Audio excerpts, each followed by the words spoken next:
Hello friends, good morning every one.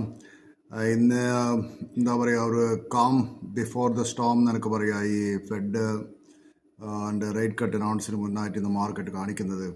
ഇപ്പോൾ H D F C bank is doing well. H D F C bank കുറച്ച് കയറി കാണുന്നുണ്ട്. Finance സെക്ടറിൽ H D F C ബാങ്കും state ബാങ്കും ബജാജ് ഫൈനാൻസും LICയും ഗ്രീനിലാണ് ഇപ്പോൾ കാണുന്നത്. പക്ഷേ എനിക്ക് തോന്നുന്നു H D F C bank is almost വളരെ ഹൈലായിരുന്നു കാണുന്നത്. ഇപ്പോൾ ഓൾമോസ്റ്റ് എനിക്ക് തോന്നുന്നു ഈ മൊമെൻറ്റിൽ H D F C bank സെല്ലായിട്ട് എനിക്ക് തോന്നുന്നത്. So you can execute sell call at this time.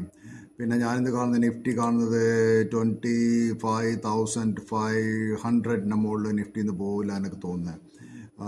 Market ഇപ്പോൾ ഒന്നും ചെയ്യുന്നില്ല. ഓൾമോസ്റ്റ് 6 പോയിൻ്റ് അപ്പാണ്. എല്ലാ IT സെക്ടറിൽ നിന്ന് മാർക്കറ്റ് ഡൗൺ ആണ്. TCS, ഇൻഫി ഇതൊക്കെ ഡൗൺ ആണ്. ഭാരതി എയർടെലും is not doing well. So Adani port ചെറിയൊരു മൂവ് ചെയ്തിട്ടുണ്ട്. Let us see